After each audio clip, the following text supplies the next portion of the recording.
Hello? Anybody home? Today, I want you to open your mind. I've almost come to the conclusion that the story is so damning that the mass of people can't deal with it. We are in process of developing a whole series of techniques to get people actually to love their servitude. We face a hostile ideology, global in scope, atheistic in character, ruthless in purpose, and insidious in method. For we are opposed around the world by a monolithic and ruthless conspiracy that relies primarily on covert means for expanding its sphere of influence. To change the minds and the attitudes and the beliefs of the people to bring about one world socialist totalitarian government. The potential for the disastrous rise of misplaced power exists. It has patterned itself after every dictator who has ever planted the ripping imprint of a boot on the pages of history since the beginning of time. If you can get people to consent to the state of affairs in which they are living, then you have a much more easily controllable society than you would if you were relying wholly on clubs and firing squads and concentration camps. Tools of conquest do not necessarily come with bombs and explosions and fallout. There are weapons that are simply thoughts, attitudes, prejudices. As you connect the dots between different people, organizations, religions, history, suddenly the picture starts to form. The kingdom of God is within man, not one man nor a group of men. Someone born in the United States is not more special than someone born in Mexico. They're just vehicles for the consciousness to experience. They do not want your children to be educated. They do not want you to think too much. It was learned that the aliens had been and were then manipulating masses of people through secret societies, witchcraft, magic, the occult, and religion. They reach into our children. Music, television, books. Prey on children's innocence. How can I disprove lies that are stamped with an official seal? So if you have the opportunity to stand next to one of these machines, it feels like an altar to an alien god. Genetic power is the most awesome force the planet's ever seen, but you wield it like a kid that's found his dad's gun. The Army Air Forces has announced that a flying disc is now in the possession of the Army. Too many others know what's happening out there. And no government agency has jurisdiction over the truth. Any state, any entity, any ideology that fails to recognize the worth, the dignity, the rights of man, that state is obsolete. A case to be filed under M for Mankind in the Twilight Zone. About time some of you got acquainted with the real hard truth. If you don't connect the dots, it's just a mass of what's all this about.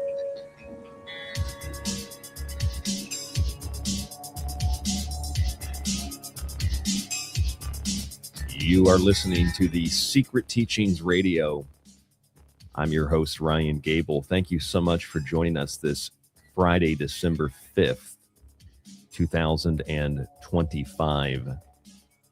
For those of you on the live stream tonight, I apologize for the short delay. We had a few technical issues audio-wise, but most of you will listen to this in the archive, and you won't have heard any of those issues because our archive is solid with highest quality audio we can get. tstradio.info if you'd like to access the archive. Go back into all of our past shows, all of our past episodes, listen to those shows, download those shows, stream those shows 7 days a week. The Secret Teachings is on Monday, Tuesday, Wednesday, Thursday, and Friday. If you don't know about our video streams on Friday, you're missing out because it's totally free, advertisement free, commercial free, and you can watch me and co-hosts and sometimes guests as we discuss a variety of subjects here on the Secret Teachings. Tonight, we are going to be discussing what you have seen in the promo picture and what you can see on your screen if you're watching, and that is megalithic Japan. We'll probably go outside of the borders of Japan to other countries, but if you talk about megalithic structures, you know about the big ones. You know about the popular ones. You know about Giza. You know about Stonehenge. You know about a few scattered throughout South Central America. Maybe you know about Göbekli Tepe, but few know about the megaliths of Japan. And Japan's not the only Asian country with megaliths, especially if you consider India to be part of Asia, or many parts of the Middle East are actually, well, the Middle East, so they're technically Asia. But Japan is about as far east as you can go from a Western perspective. And as far east as you can go, you find megalithic structures in Japan as well. And there's actually so many of them. There's a handful that you might have heard of before, like Yonaguni, which is debatable whether or not it's man-made or if it's artificial. So you may have heard about that. Graham Hancock wrote a book called Underworld back in the 90s. It came out, and he talked about Yonaguni in that book. There's a couple of maybe short documentaries you can watch on YouTube about it. But if you look at Japan, Japan is littered with these megalithic structures. As a matter of fact, when I was traveling in Japan last year, I found a few places that were pretty popular. They had been popularized. They're not very easy to get to, but I went to them. I went to Ishi-no-Hoden. I went to Masuda-no-Iwafune, and these are places you probably don't know the names of, but if I show you pictures, you would know exactly what I'm talking about. And I didn't realize how close to those locations there was another megalithic site that's considered one of the biggest in Japan. It's called Ishibutai. And I had actually heard of it when someone mentioned it to me. And then when I went there, I don't think I'd ever seen it before. I think I'd heard of it. But it got me interested in looking for other megalithic sites. And the more that you look, this place is littered with megaliths. And it's interesting because that's just, it's not everybody listening to this show is interested in traveling to Japan or knows anything about Japan outside of pop culture. So you probably don't know that. And if you don't care about Japanese megaliths, that's okay. They might sound kind of boring, might sound kind of stale to some people. But just look in the United States. There are places in the U.S. that you might have driven by without ever have thinking about them or never heard of them. I mean, the mound builders of the southern part of the United States, stretching all the way up to Ohio. I spent a considerable amount of time in Pennsylvania and West Virginia, and nobody ever told me, hey, just a few hours away, there's Serpent Mound, one of the most amazing mounds in the Americas, and it's just really across the border a few hours into Ohio, but nobody knew that. Nobody, or at least people did, they didn't tell me about it. So I had no idea it was right there. And all the times I traveled across the country, I mean, I traveled back and forth across the South, the North, the West, and the East, and drove past things all the time that I had no idea were there. It's kind of frustrating. It's irritating, and I think it applies to anywhere you live. It doesn't really matter what part of the world or what part of the United States where most of our audience is. You find this stuff everywhere. Matter of fact, before we bring on our co-host Nick, I was on the island of Guam recently. And if you go to the island of Guam, you might stumble upon what are called latte stones. They're more like stone pillars. And these stone pillars, they say, were used to hold up houses. I'll show you a picture of these latte stones. It said they were used to hold up houses. And when I read that, I thought, well, that's probably true, but it's interesting because I read that in the Amazon, far away from Guam, they also use these types of pillars to hold up their houses, probably to keep the rodents and other animals out of the house. So I thought about that. I thought, well, there's probably the whole chain of islands in the Pacific that at one point probably weren't islands, or at one point were more connected to create a more linked chain. And there was probably a lot of island hopping, and there's probably a lot of structures like this that are underground or underwater, and we've never heard of them. We'll probably never know that they exist. We can assume based on what you find on kind of random islands. Anyway, let me show you a picture of that, and then we'll bring our co-host on. I went to these latte stones. You can see one here on the screen. For those of you who can't see it, it's basically a pillar with a bowl-shaped top on it. And as a matter of fact, I will at some point tonight, I'll bring up some of the photos that I had taken of these stones. They're a little bit bigger than they look. I'm about 6 foot, and I came up to maybe the maybe the top of the pillar itself. So the bowl is it's probably like 7.5 feet tall or something like that. But these things are everywhere. They're all over the island. They're all over the place. And they're just kind of there. And a lot of them have been vandalized or they've fallen over and nobody's taking care of them. And I just thought there's this history right here, this amazing history. They respect them on Guam, but they're just kind of also forgotten at the same time. And it's a legacy of people that, this is not the pyramids of Giza, of course, but it's a legacy of methods of construction and different types of things that were used also in the Amazon reportedly. And then again, you come as far as Japan and you find that the same types of construction methods that you find in Africa, that you find in the Americas, were also being used in Japan. So it tells me that there's some sort of interconnectedness between all of this stuff. So anyway, without further ado, let me bring on my co-host, Nick, tonight. Nick, we had some audio issues. You should be sounding good, though, if the audio holds up. How are you? I'm doing just fantastic. Glad we were able to work through that as well. Wonderful. Yeah, we almost had to cancel you for the co-host position tonight. And you know I hate to be canceled, especially before I go get my coffee at the Latte Stones. You know, I like to do the show first. That's actually, I don't even drink coffee. That's all I thought about. Someone said latte, and I said, no, I mean the Stones. No, they're called Latte Stones. Have you ever seen those before? Ever heard about those? You ever been to Guam? No, never have. It's really interesting because they're all over. There's stuff like this all over the Pacific Islands. Oh yeah, yeah. For Stuff what like you do, you're living in one of the most interesting places in the world. For what you do, it's amazing that you can actually visit so many of these sites. Correct. Very lucky. It wasn't actually that expensive to go to Guam because we have discounted plane tickets, so that was nice. But I'm curious to know, because you're interested, having nothing to do with radio really, but you're just interested in as a person. You're an interesting person, but also interested in as a person. Okay. Things like this, maybe because it borders on quote ancient aliens, but also just because there's a grand mystery there. Yeah. What do you know about megalithic structures, and do you know anything about, or have you ever heard about them in some place far away like Japan?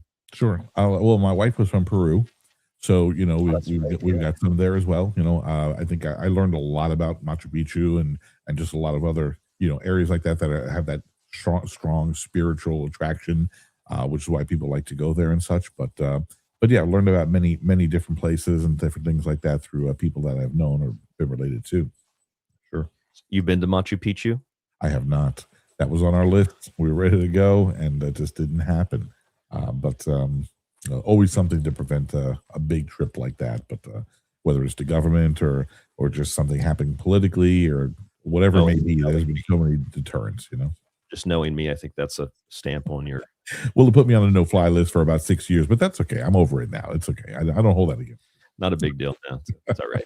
You're off of it now, so that's what matters. Absolutely.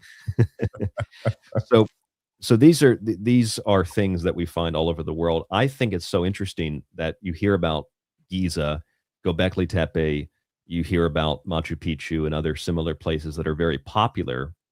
And I was under the impression when I was young, I was also interested in this stuff when I was young, but when I was young, I was interested in these things, and that's all that I knew.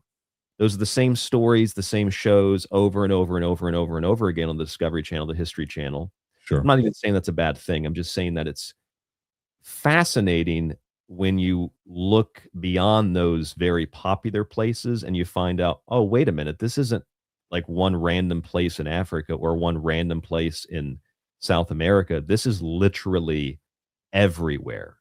It's so everywhere that, like, when you go to Guam, these megalithic stones are there's one toppled over beside of a McDonald's. It's just there. Nobody cares unless you ask locals, where it is. They'll tell you go to the McDonald's, but people just go to McDonald's, get their meals, and don't even think about this piece of history that's right there. Crazy. Yeah, it's very crazy. So have you heard of Yonaguni in Japan? Have you heard of any of these megaliths, Nick? Yeah, I have a few because I did take a strong interest in Japan. I'll be honest, my discovery always starts with the food first of that particular country, and I was very interested in so many different things that happen there. I'm a big fan of sushi, of course, but also ramen and things. I studied it, even made it for a while and such. Literally, you mentioned on the last show, someone was joking about that, if maybe in the chat, but you literally studied ramen. Yeah, I did. I did. Yeah, A lot of the famous places. I would go online and check out all of the different shops there, because there's more ramen shops in Japan than there is in there is McDonald's here. But I studied it because it was something that really fascinated me. That sort of thing. Even the ingredient, all the ingredients they use to make it. It's a complicated dish, and it can be done so many ways. Even thought about opening up a ramen restaurant here. I've had several pizzerias and Italian restaurants here in the past. Even thought about doing that, but that's what led me to the mysteries of Japan and several other countries as well, but Japan especially. But it always starts with the food first for me. There's nothing wrong with that. Yeah. I'd say that maybe the same is true for me to some extent. So let me show listeners, if they don't know, if they've never heard of Yonaguni, this is a very debatable place. Yonaguni is off of the very southernmost tip. Well, Yonaguni is an island, first of all. They call this the Yonaguni Monument because it is off the coast. It's in the ocean, right off the coast of Yonaguni. And this place is really incredible. I'll pull this up so you can see it on the screen. It's debated. People really debate it.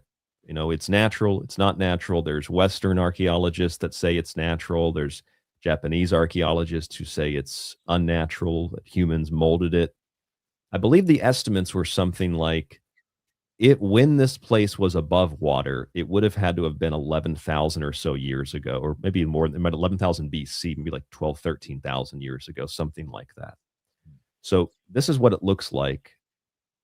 It maybe it's, natural fractured, bedrock.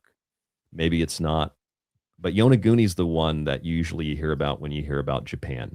You hear, oh, there's Yonaguni. But the thing is, Yonaguni is very debated. And these other places are not debated. They're definitely built by humans, or maybe they're built by aliens. But you can see it's down there it's basically Taiwan. So it's really far down there, Yonaguni.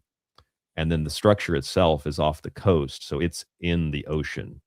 So I'm up here near Tokyo, and this is way down here near Taiwan. Yeah. And it's in the middle of the ocean there. So if you look at, just as an example, if you look at Japan, the bottom part of the main islands here that are pretty close to South Korea, this used to be connected. The landmass used to be connected, Nick. Yeah. And if you go up north to where you see the city of Sapporo, or this Hokkaido island, that used to be, it basically almost still is connected to the mainland, almost. So this whole area here in the middle between China and Japan, this used to be a giant lake, or at least that's what the people who studied the ocean and ocean levels believe. This used to be a giant lake. So the reason I'm explaining all this might sound kind of boring, put people to sleep, but as some people probably already know this, but for those of you who don't, the ocean levels used to be a lot lower when there was a lot of water frozen in the ice caps. So what you're looking at here is a time when, first of all of this land above Australia was a much larger land mass and not so much islands. And it was in the south, so it was a lot warmer. And that's probably where people were living in a time when you have an ice age going up more in the northern parts of the world. Same thing in the Americas.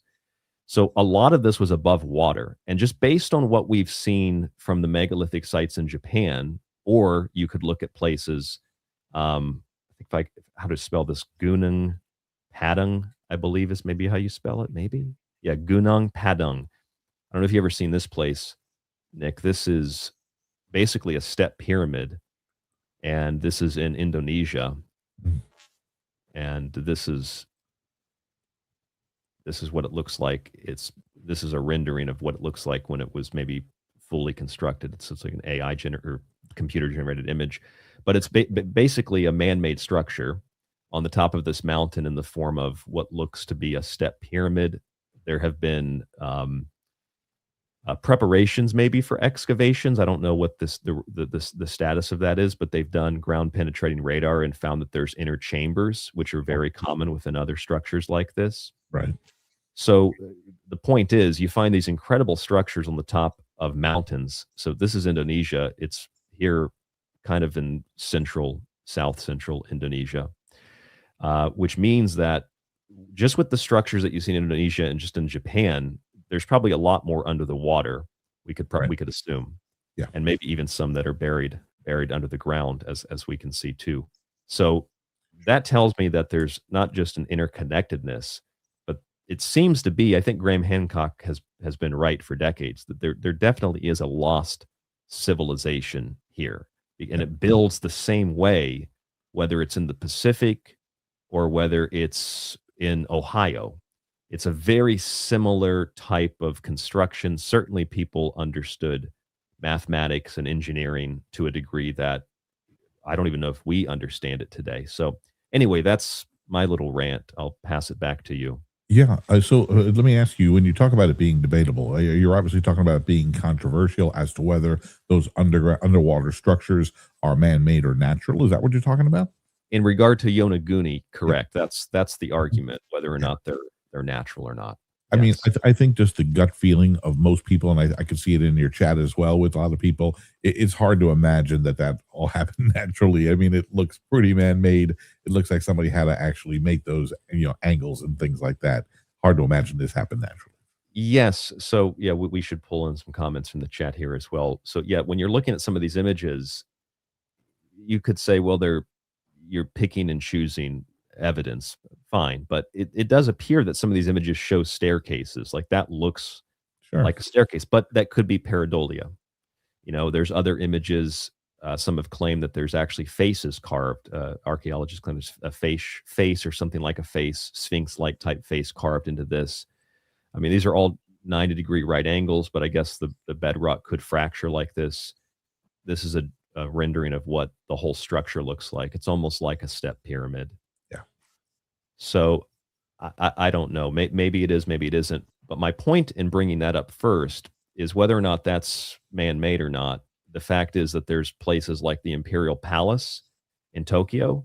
Right. This is not debatable. This is definitely man-made. And look at that. That's probably going to remind you of some stuff that you see in the Americas, Nick. Sure, exactly.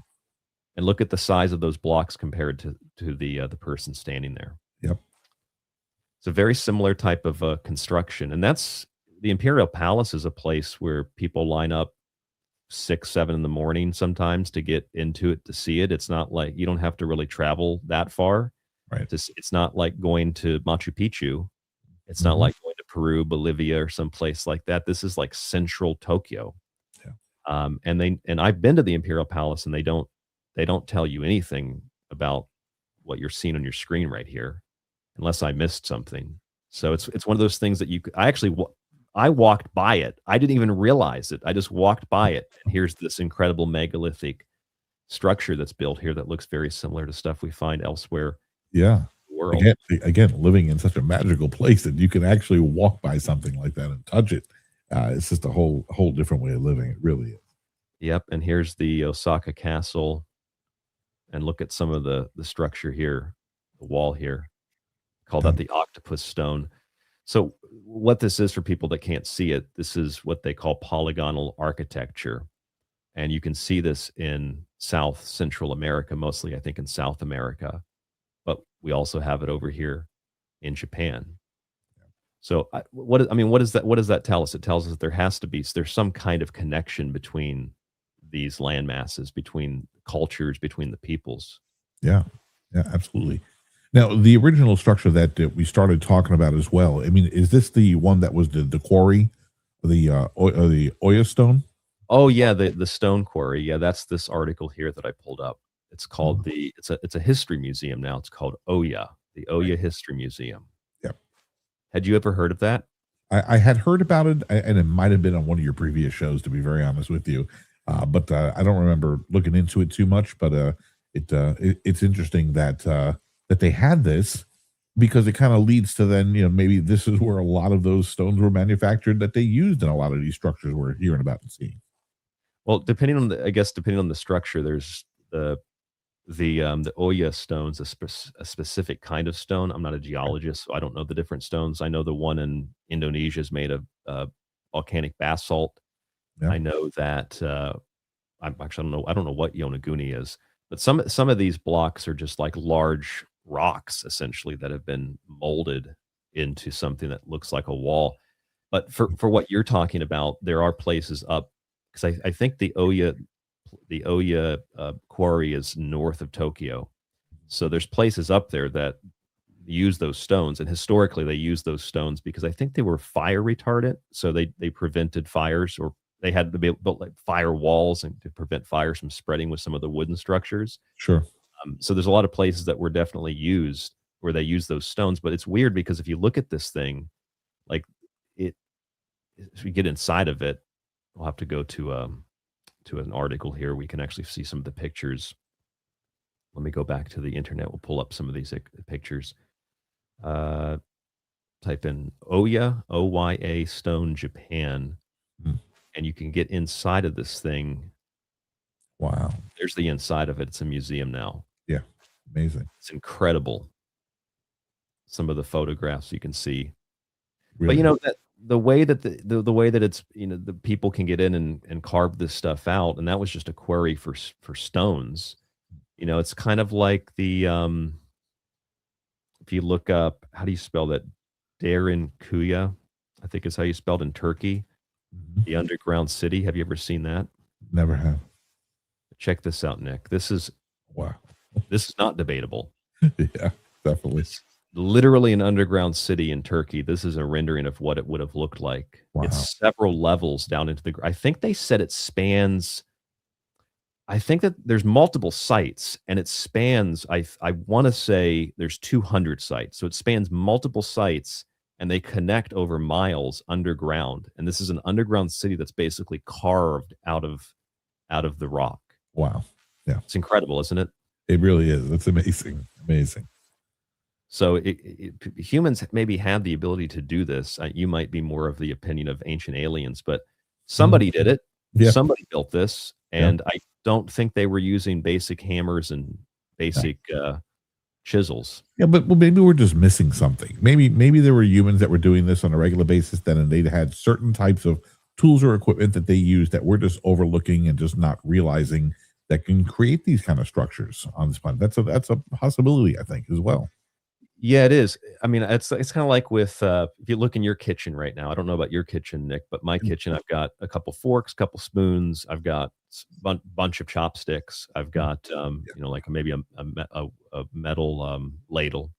So if you just went into my kitchen and you found, you know, you found a metal spoon and nothing else was left, everything else was destroyed by time, and my kitchen's an archaeological dig site. You have a spoon. Maybe you don't have any context for the spoon. You could have thought that it was a toy. If you have no context for it, you're right. You could easily be overlooking things. And that is probably what's happened. First of all, things get lost. And second of all, if you don't have the context for them, we try to apply a modern contemporary perspective to what those things are. So we probably would overlook a lot of things. That's a good point. Yeah, it's probably a medical device that you had in your kitchen for some reason. Right? Anything. Could be anything. Yeah. Yeah. It's like trying to figure out, I mean, it's like you all have all these tools that you work on, say, radio equipment with, or you work on a car with. Yeah. And just having those tools doesn't tell you anything about the machinery. It doesn't tell you anything really about the mixing board you have that you're fixing, or the car engine that you're putting back together. It just tells you that someone had this thing that was used as a tool. Yeah. Really tell you that much. Yeah. You know, I just want to mention, kind of throw in there, this is not going back that far in time, but in my research I did with Japan and food and things like that, I found that being in real estate over the years, I found that one of my favorite architects, Frank Lloyd Wright, actually built a guest house in part of Japan. It was the Yodoko guest house, and it was designed for a very wealthy sake brewer. Yodoko guest house. Yeah, back in 1918, he built this.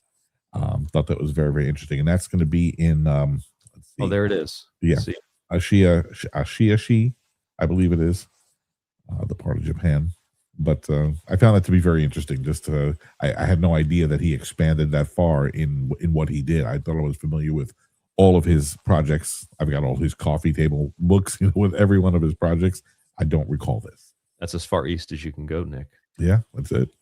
I never heard of the Yodoko guest house. It's Ashia. Yeah, Ashia. Mm-hmm. Yeah, I'm not sure how far that is from me. Yeah. Interesting. We know a human built that. Yes, exactly. With a spoon from your kitchen. It's as simple as that. You probably heard of the Petra carving too, right? The giant wall in Petra. Yes. Yes. Amazing. So the point of tonight's show is to look at the megalithic structures in Japan and to look at the fact and to think about the fact that it's clearly the same exact type of construction. So I want to ask you a question, since you know architecture, you know houses and whatnot. If you think of like Asian architecture, what do you think of? Like, I think of a pagoda or something like that. Yeah, I think of the unique materials that we would never use here. Things that probably wouldn't hold up very well to, at least current, more modern type of materials that probably wouldn't hold up as well to hurricanes or storms and things like that. But lighter material is what we think of. Traditionally, the Japanese have used paper and wood to construct houses. Yeah. So if you look at just Asian in general, and then you look at what we consider to be Western, I was thinking if you look at a pagoda, people think that's Oriental, that's Asian. Right. If you look at big pillars, you think, well, that's rich person's house, or that's like Greek, Roman, that's Washington, D.C., that's ancient Rome. Mm-hmm. So there's a distinction in the architecture, and what's, quote, Western and what's Eastern. Yes. But what I think is interesting is with this polygonal architecture, and for those of you who don't know what that is, here is a description of polygonal architecture. It's just a type of masonry where you have all of these different stones or all of these different blocks at different angles, rather than having everything stacked on top of each other. It's all kind of mashed together like a collage. Sure. But I was thinking, if it's the same type of construction everywhere, then you don't have that distinction between Western and Eastern. Yeah. You just have, in this case, polygonal architecture, or you have these incredibly constructed things that we can't move with modern machinery, or we couldn't move it easily with modern machinery. That, to me, unless I'm missing something, kind of implies that there is a connected or connecting source between all of these things. Like there has to be a root civilization, or a root that maybe people call them the builder race. There has to be a root group of people who passed that knowledge on, or did these types of, maybe a global civilization. Does that make sense? Because I feel like there's a distinction between East and West, but not so much when it comes to this kind of architecture. Well, yeah, and I think it has to do with also the indigenous materials to that particular area. I think many, many different parts of the world learn how to work with stone eventually, right? But there's different stones in different areas that we didn't have access to, or they didn't have access to. So they're using certain materials that they found to be more beneficial, easier to get in their area, beneficial, like you mentioned, for the fire retardant purposes and things like that. I think that's what it really comes down to, is what they had available to them and how far they had to go to really get that and move it and use it. So you're going to use things in your backyard first before you actually try to bring something over on a man-made barge or something from another city or another area of the country. So, but they're also in the process of doing that. That they're using things that are local, yes, but they're building things that are very similar. So like you see, this is the Imperial Palace. That's the same kind of construction that you see in South America. So right. Local materials, or in some cases, maybe not so local, they were brought from far away. But I guess the point I'm getting at is whether or not the material is the same or different, local or otherwise, whether you're in South America or you're in Japan, they're building the same types of foundational structures. Yeah. So there's an underlying current of knowledge there, clearly. Yeah. And I think that comes from explorers and people who did travel at a certain point and saw what was happening in other places. You don't see many people building the Taj Mahal in many different areas and stuff like that. It's a very specific type of architecture. But you do see, like you said, when somebody saw something that was just outrageously beautiful, or just seemed like something that, a royalty should have, those were probably ideas and architecture that was brought back to their areas as well, I would imagine. Let's look at some of these other places. You mentioned Machu Picchu, so here's Machu Picchu. It's high up in the mountains too, isn't it? Yep, very high up. The altitude's very high. Most people, to even get there, they wind up going through enormous sickness with the altitudes, and with going that high, just climbing that high, taking the train there and such. But yeah, they bring oxygen with them now and things because it's such a dramatic thing. Machu Picchu is incredible. Yeah. And when you get into the spiritual part of it as well, that's why most people make that trek, because they want to be a part of that spiritual feeling. They want to get those benefits that can come from that. I mean, if you're a believer of that, of course. So here's another one. This is, I don't know if I'm pronouncing it correctly. Correct me if I'm wrong. This is Sacsayhuaman. Have you heard of that one? I'm sure that I have not, so I cannot correct you on your pronunciation. So we're going to say that's your spot on. This is, I think so. Sacsayhuaman. This is on the outskirts of Cusco. And these are multiple walls of these giant megalithic blocks. Sure. And I've seen these pictures many a time. I just recall the name of them, but yeah, Cusco is very close to, a lot of the main areas of Peru. When I look at these images of Sacsayhuaman, or I look at these images of even Machu Picchu, I feel, there's a similarity between that and, well, there's a whole bunch of other places, but specifically we're talking about Japan. There's a similarity between that and like this wall at the Imperial Palace. Yeah. I feel like this subject is also getting more attention now because of the ancient alien subject. Yeah. Not necessarily just the TV show, but more people are into that, which I know you are one of them. Are you under the impression that this is alien, or do you think that this is human? This to me feels like more of a human aspect to it, to be very honest with you. I think we can come up with a couple of theories as to how this might have been done. Whereas there's other places that just look like you would need some sort of either a giant or some sort of an alien being to be able to help lift it, levitate it, and put it in place. But this I can see where they probably figured something out. Yeah, I think that I don't think aliens built any of it. I think humans built it, but I think that the humans that built this were far more advanced, or had technology that was advanced in perhaps a different way. Sure. Yeah. A lot of the argument is based on the fallacy of like, well, they probably didn't have iPhones, so they probably couldn't build that, which is a really stupid argument. Of course, that is a ridiculous argument, but because they didn't have iPhones, they were able to focus their intelligence and their brain waves on something different, something a little more primitive, perhaps. But look what it accomplished, or look what it could have accomplished by doing this, not being guided by all that other technology that would have led them in a different direction. Yeah, the best response to that is that, well, you have an iPhone today, so can you build that? And the answer is probably not, because you need to have your iPhone to tell you how to do everything. So you probably can't build that. Yeah, I could use my iPhone to find a school to go to learn how to do it, perhaps, and even that wouldn't be practical. So, well, this is a great point that you bring up about we're using the iPhone example, because if you say that, well, they didn't have that technology, so they probably couldn't have done it. It's like, well, you have it and you can't do it. So maybe it's the fact that you have that technology. Maybe that's the reason that you can't do it. Yeah. Because we've developed technology that's slightly different. Right. In the same way that different cultures develop completely differently. Sure. And in some ways they're more advanced, like Asia in general is way more advanced when it comes to electronics. Right. It's funny. It brings in my mind a memory of one of my favorite movies, I, Robot, with Will Smith. Mm-hmm.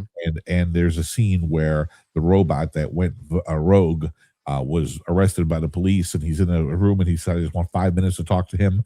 And he's having a debate with this robot. And he says to the robot, because the robot wants to feel more human, and he says to the robot, can you build this, or can you write a symphony? And the robot looks at him and says, can you? And can you exactly? Can you, to him, to the human? And it made so much sense. It's like, and he just looked down and just thought, he probably felt like, okay, he has me there. It's true. So sure they can't. This is a good comment in the chat room here. If I can find it again, scroll back down through this list. Someone said, is it Francois said, Grok, I need to build a big wall. That's exactly what people would do. Hey Siri, can you help me build this? Right. Yeah.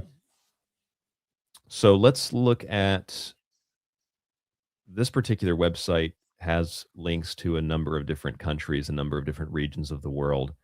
where you can look at these different structures. But let's do this. Let's look at some of the things that I've seen personally. I'm going to show you some of these pictures from my trip here in Japan. I don't have a lot of them, but just a handful.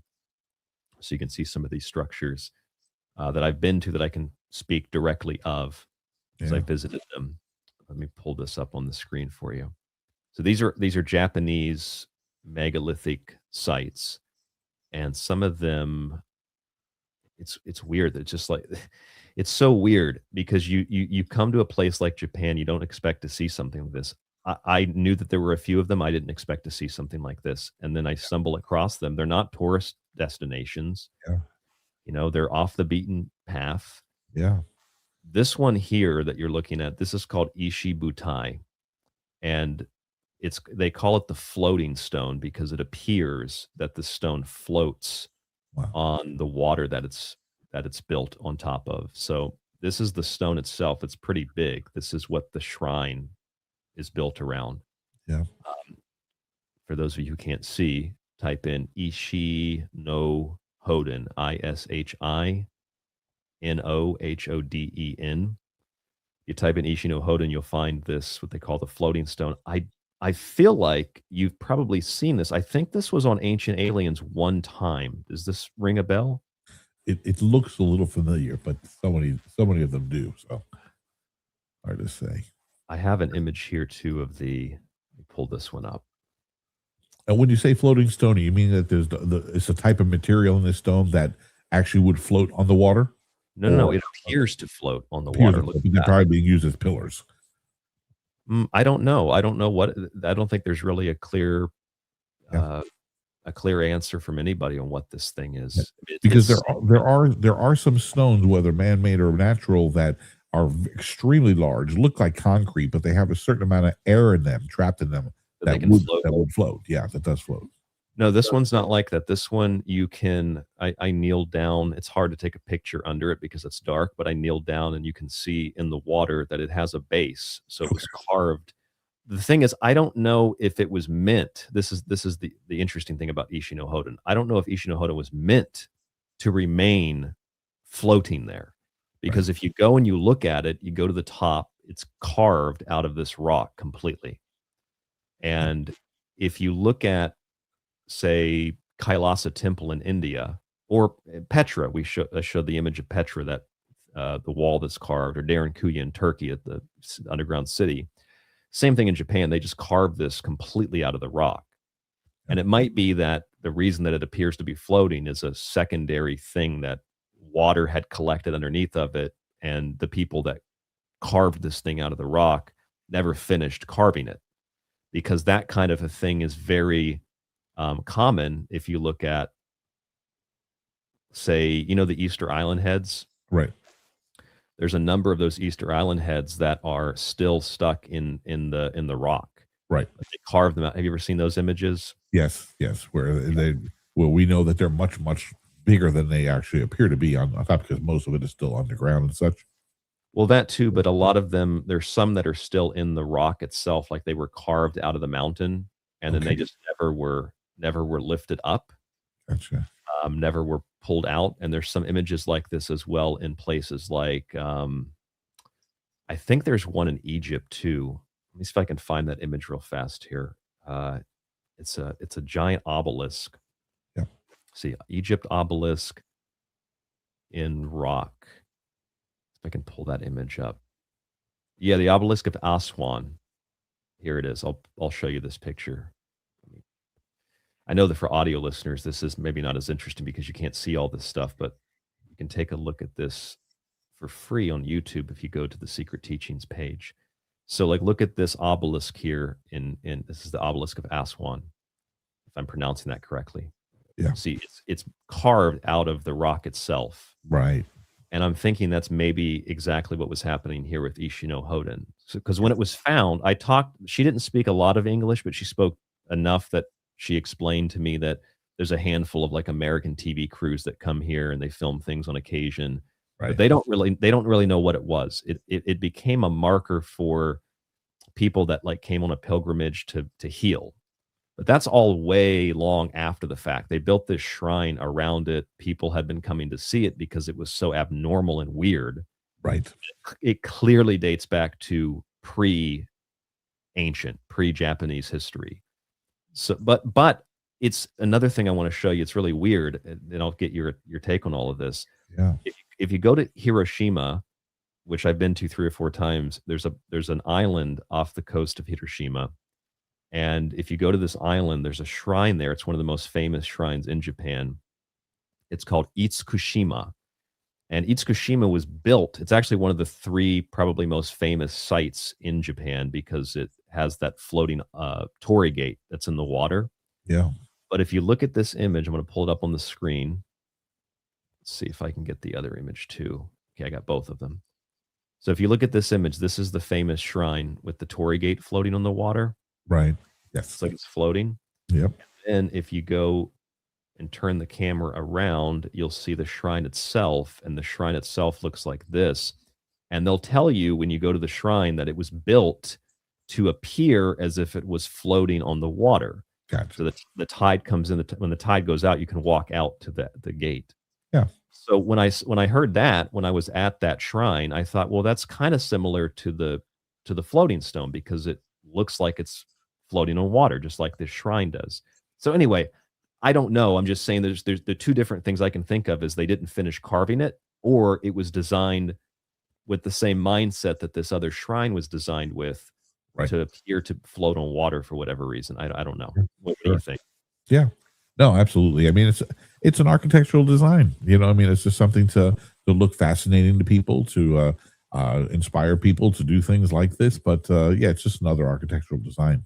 I mean, we actually see that a lot in our areas here in Florida, especially. You know, you'll see any restaurant or bar would be happy to have something that looks like it's hovering over the water. It just gives you a better view. It gives you more reason to want to go there and such. But yeah, it's a beautiful thing, and it's more of an architectural design, I think. It has that Jesus connection too, because of walking on water. Right. Stone is floating on water. There's a mystical Sure. component to that. Yes. Plus, have you ever heard that theory that some of the stones or some of the blocks in Egypt were floated through a waterlock system? Yes. Yes. And I've always thought, theories. Yeah. What's that? That's one of the many theories. Yeah. Yeah, I've always thought that if you were, say, you personally were floating this giant rock on this waterlock, and I didn't really understand what was happening, but I saw you and a team of other architects or engineers moving this thing, right, and the water was very reflective. It might appear as if you are moving it like a magician. You're lifting this thing out of the ground, and you're moving it across the ground, and you're moving it to where it needs to go. Sure. So there's a magical element to that, and this kind of a design for these structures, or the way that they carved this rock, if it was intended to appear to float, that might be the origin of some of these stories that sound very magical to us. Sure. It wasn't that they were using, quote, magic. It was that they were using water to move these blocks. Yeah, at that time, technology that wasn't extremely high technology, but it was a waterlock is still a technology that's used today for many reasons in our industry, in our shipping industries and things like that. Sure. That's the Erie Canal, right? Yeah, exactly. So let me pull up another image here. So that's Ishi-no-Hoden. That's a big block. There's no real explanation for it except that it was carved. It's there. It looks very similar to some structures that you find in other countries as well. Right. It's carved directly out of the mountainside, and it does have that similar kind of relationship to that floating Itsukushima shrine down in Hiroshima, but I don't know if the water was supposed to be there or not. This other place is called, so there's a couple of them here. I'll pull up another one.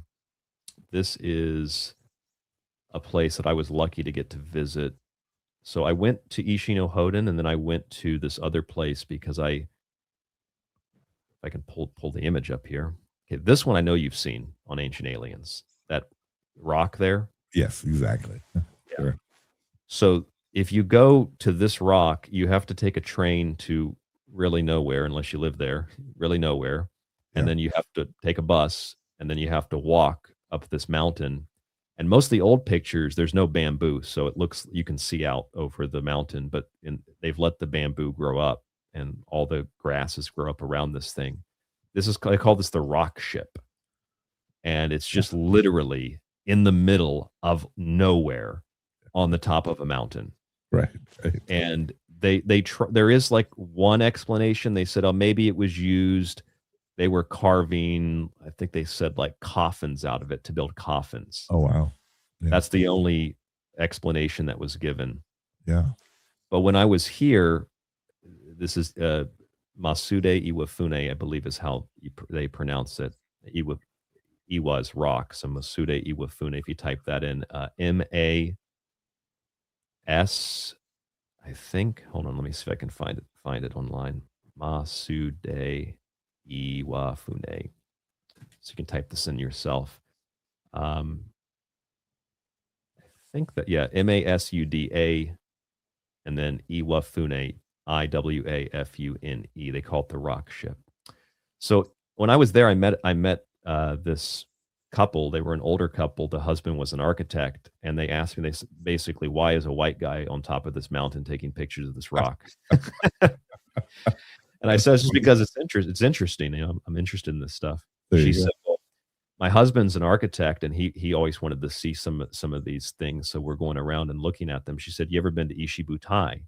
And I said, I think I heard of it. Never been there though. She said, well, we talked for like a half hour. She said, why don't you come with us?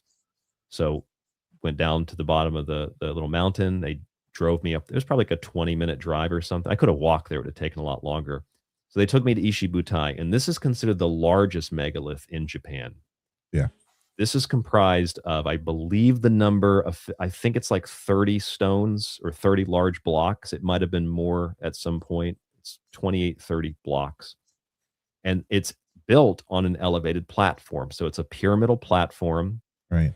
There's an underground, basically a crypt. And then all these rocks are on top. I imagine at one point this was probably a mound. Right. And say the weather probably washed the dirt and whatnot away, the grass and dirt. But this is me inside of it. I'm 6 foot. Oh, wow. One. Okay. So it's big. Yeah. It's huge. That's amazing. That's great. Yeah. Well, And when you go ahead. go ahead. No, go ahead. No, you got some amazing pictures. It amazes me that no matter where in the world you go, you're always going to be known as that little white boy. That little white boy. That's right. I think it's hilarious. 6 foot white boy. What's a white guy doing? Taking pictures of this rock. Yeah, right. Is that the first thing that came to his mind? I mean, I guess it's weird to see a white guy who doesn't have a camera crew. Right. See some random white guy up there. Yeah.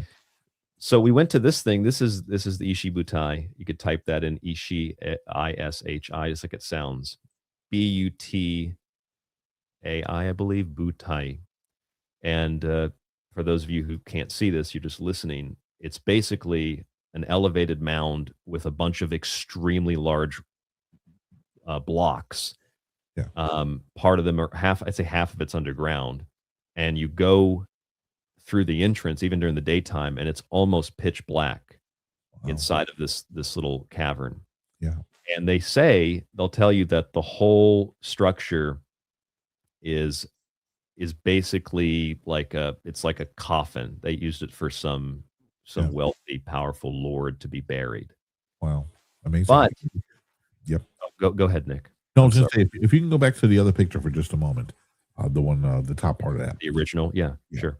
Yeah. Is it my imagination, or am I seeing something that looks carved into? I'm seeing a face in the top portion, that boulder near the like right a face side. of the body. Yeah, I'm seeing eyes. I'm seeing a nose. Is this just coincidence, or just me imagining things, or what? It could be pareidolia. I don't know. It could be. I never thought about that, but there is. I guess you could look at it that way for sure. Yeah. Huh. Just kind of looks like maybe this is the guy that it was intended for. You never. See, now you got me seeing a face, and that's how it works. I mean, you say that, and then there's someone listening in the chat. Did you hear that guy on the Secret Teachings? He said it's a face, and then it turns into a whole conspiracy. I see two eyes. I see a nose. I see the cheekbones. I'm seeing the whole thing. I'm and again, everyone sees something different when you look at a rock or you look at something, but interesting. Here is also a shot from if you're walking into it, this is what it looks like. This is pretty, it's kind of ominous, but also kind of cool. That's the entrance to it. Yes. So when we were there, I wanted to share this with you because I think that this is an interesting little story. They have a sarcophagus off to the side, like you have to walk off the mound and you have to go over to. It's almost like it's not really official, but it's here if you want to look at it. And so I went over and I read the sign, and the sign says, archaeologists did not actually find a sarcophagus in this. Oh, wow. We assume that the sarcophagus was removed. And I thought that's really interesting because I've heard that same exact story in Africa, specifically Egypt, and I've heard that same exact story in South and Central America, where there's a weird place that nobody can really describe or define what it is. Right. And they say, oh, it was a grave. Well, okay, where's the evidence of that? Well, the grave robbers took the sarcophagus, so we don't have it. It's the same exact argument used in Japan, which tells me that maybe at one point it was used as a burial chamber, right? But it also could have been used for some other purpose long before that. I just thought that was interesting. I read that on the sign there. Yeah, definitely. I think there's also, maybe I can find a picture of that. Let's see if there's an image of that. Yeah, there actually is an image of that. So these are all like stamped with that alame. If I can find a better one. Anyway, I don't know what that would have been used for, but I imagine that it might have been something to do with, the idea of what they call burial chambers, or what they call crypts. Well, they're ritual locations where you have some sort of the death and resurrection ritual performed. Yep. Which is still practiced in Japan because you can go. It's actually on Miyajima Island. I've been to Miyajima. It's the same place where that floating shrine is.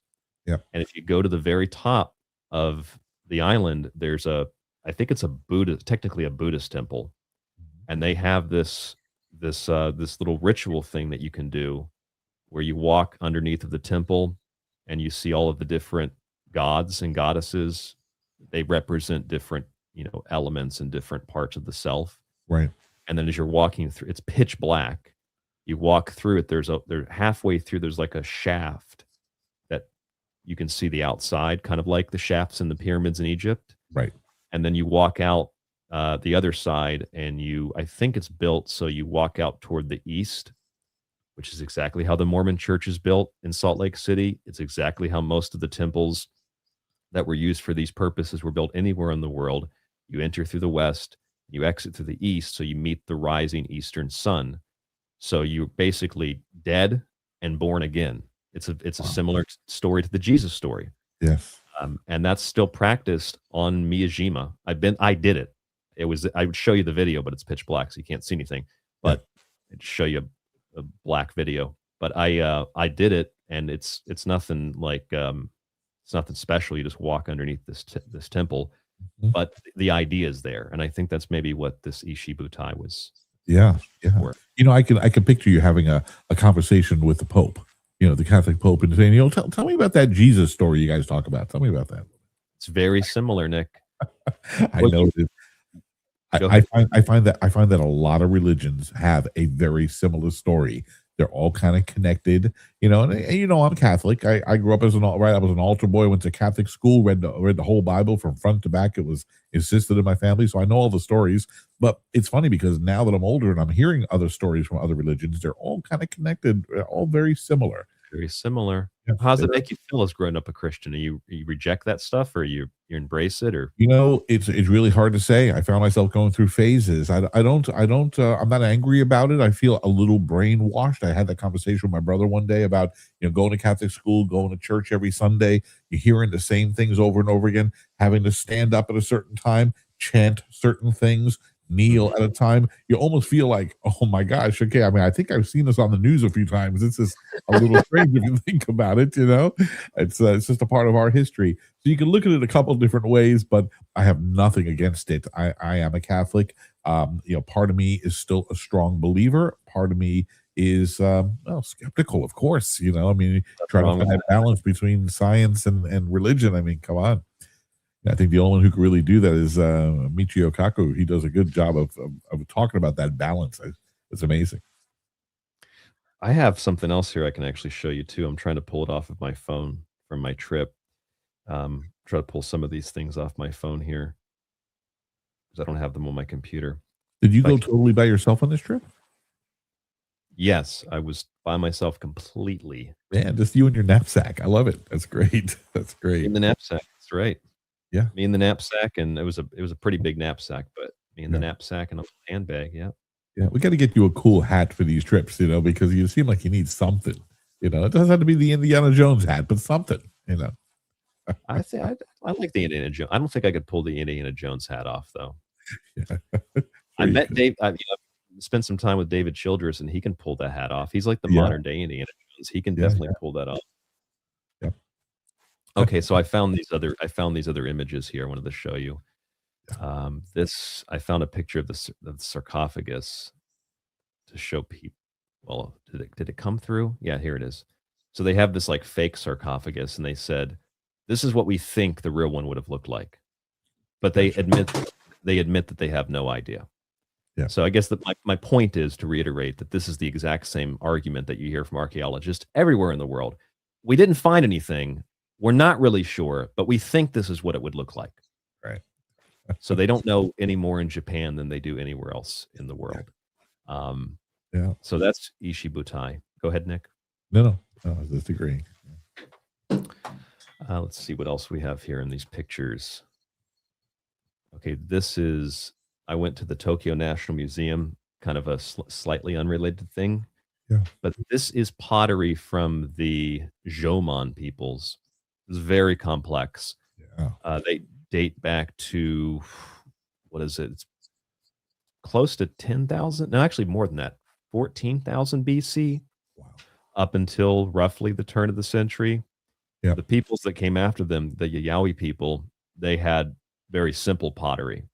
So this has confused archaeologists too, is how you can go from basically a couple thousand years before the Younger Dryas impact, if that hypothesis is true. So basically from the Ice Age, super sophisticated pottery to having less sophisticated pottery in the supposedly more advanced peoples that came after. Sure. So this is another confusing thing about Japan is the pottery, because some of it, I think there's some pieces that are some of the oldest pottery in the world.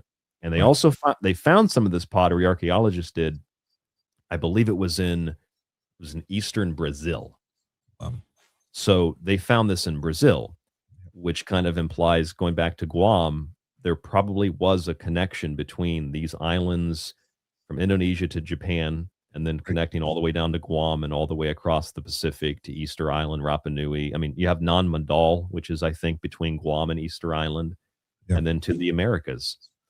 And this pottery was supposedly found in Brazil. So there's like, even at the museum, they have a sign up that says archaeologists really have, quite frankly, there's like, we really have no idea how they did this when they were less advanced. So you're talking about the more ornate kind of pieces is what you're talking about, correct? Yes. And I think the name Jomon has something to do with the pottery, the way that they molded these things. Yeah. I'm a much more simple kind of a guy. Give me a bowl that don't leak and I'm good. That's it. That's all I really need. You know, I don't really need a bunch, because all that stuff I see in that piece of pottery there, stuff I can break off, you know, and it's just, you're a simple guy. I'm a simple guy. Yeah. Yeah. You want one of these like stainless steel cups and nothing. Oh yeah. If you look at if you look in my drawer in my kitchen, you're going to find ramen bowl, 72-ounce ramen bowls, because I like a big bowl of soup, and you're going to find those little ramen spoons, you know, and chopsticks. You're not going to find the normal stuff there for sure.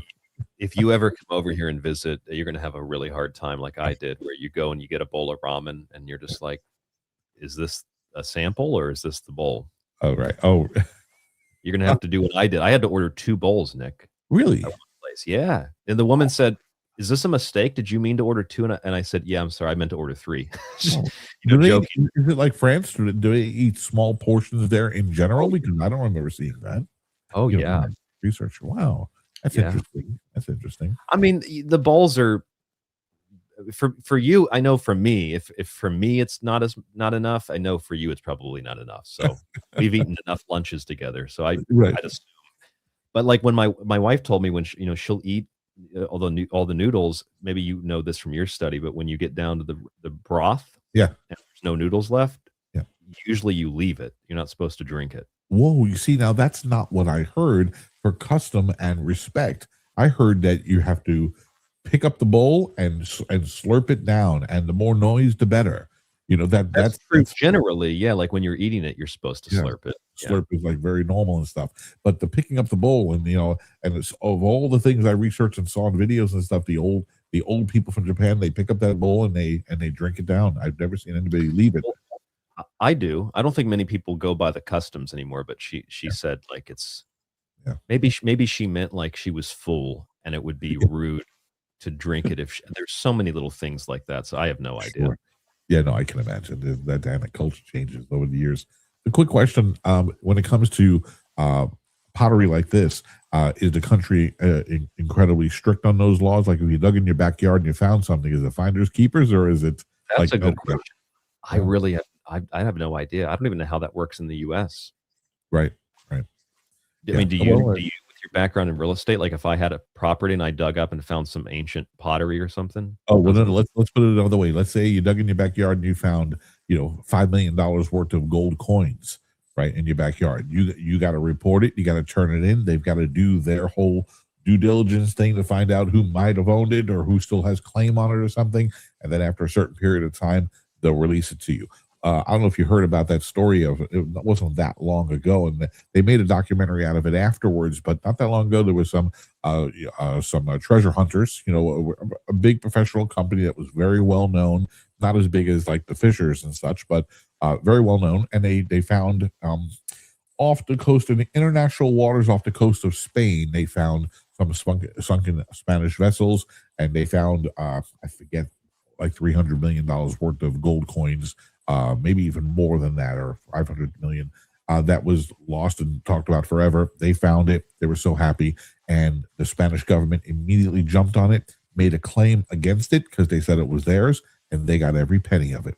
And it came down to the fact that the judge in court of this said that the people on from the treasure hunters were so arrogant and so rude about the whole thing, just assuming it was theirs, that he didn't even feel like awarding them anything. Not even anything. Like normally they could get something back for their efforts that they did, what it cost them to find it at least. Somebody could have given them that if they wanted. He didn't award them anything because of their arrogance. I thought that was how does that? It works probably different for like minerals, right? Like mineral rights or. Oh yeah, that comes down to who owns the land or who owns the mineral rights or things like that. But it's state by state. No, those are pretty much federal kind of laws when it comes to that sort of thing. So if you don't know though, if you were digging in your backyard and you came across, say, I don't know, a giant megalithic pillar, is that something that, I mean, you probably want to report that, but is that something that you obviously I don't think have any kind of ownership of that, right? No, I think so. I think here it's a little different because normally when you buy a piece of real estate here in the U.S., you do own the complete subsurface rights, so the mineral rights and the land rights, and a certain amount of air rights as well, but not as much as we probably think. Yeah, I can't imagine that there'll be too much conflict on that sort of thing on your property that you actually own and such. That would take something really big for somebody to make a claim on that and take it away from you. But from what I understand, that would be yours. I think. I'm not an attorney, so I can't say. No, of course.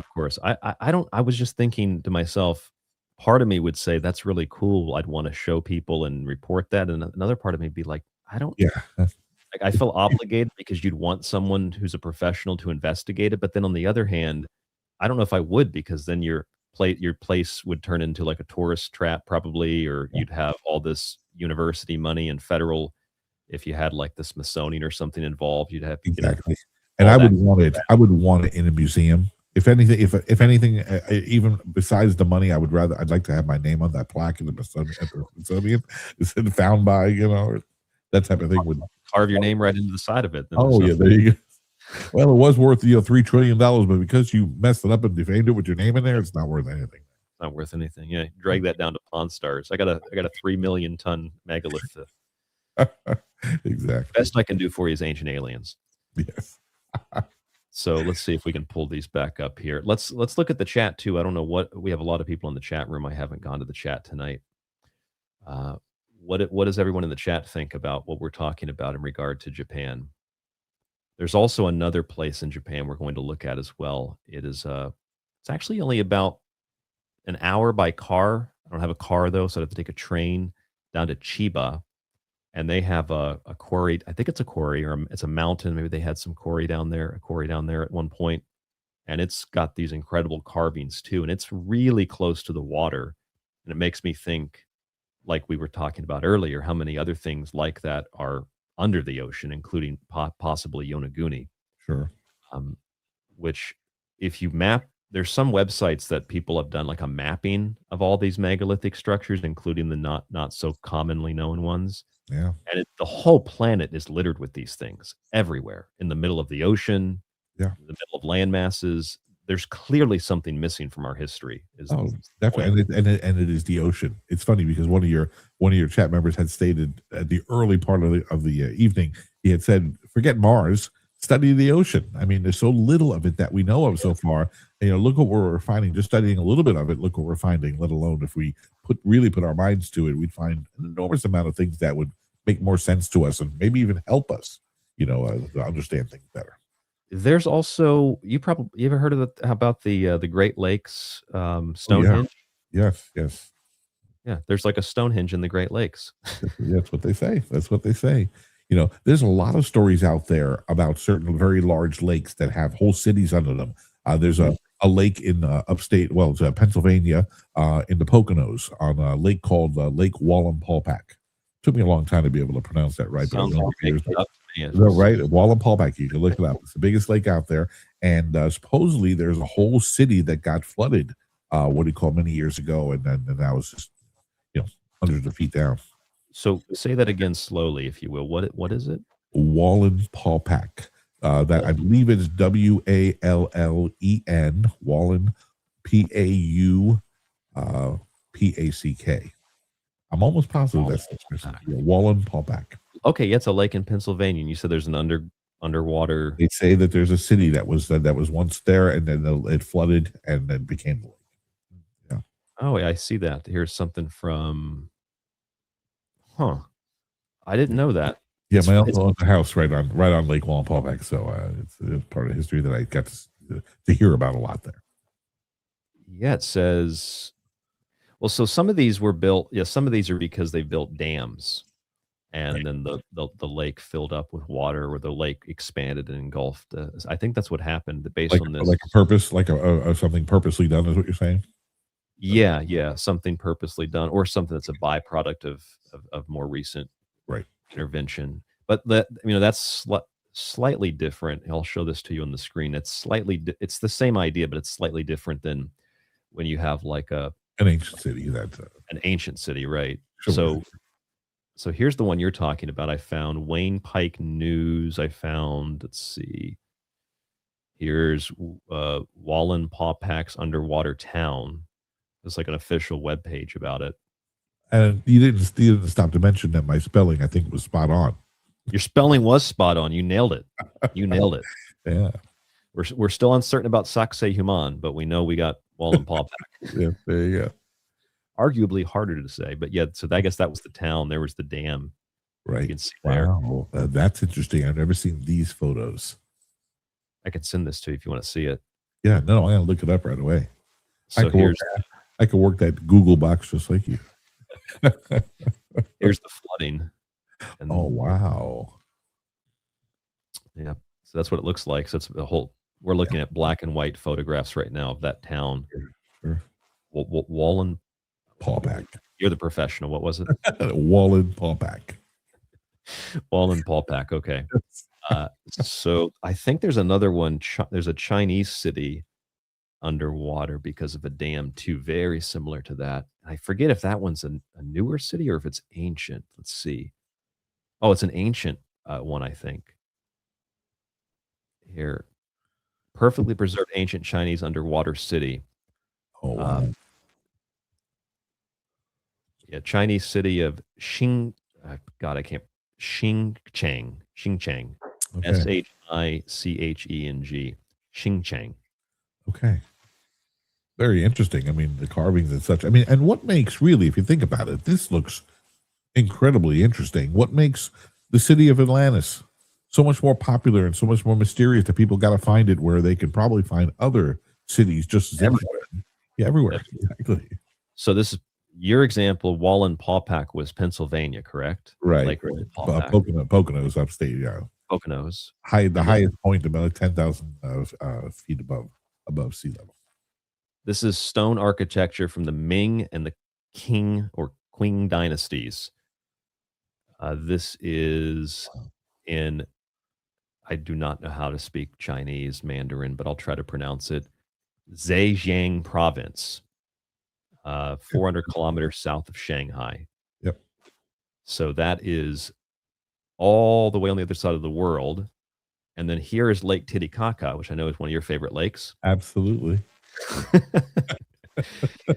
Lake Titicaca has a sunken city as well. Yes. Yes. Uh-huh. This is some of the stuff this is like the official Lake Titicaca website. I think for a while this was a very disputed thing, or not, if not disputed, it was kind of ignored.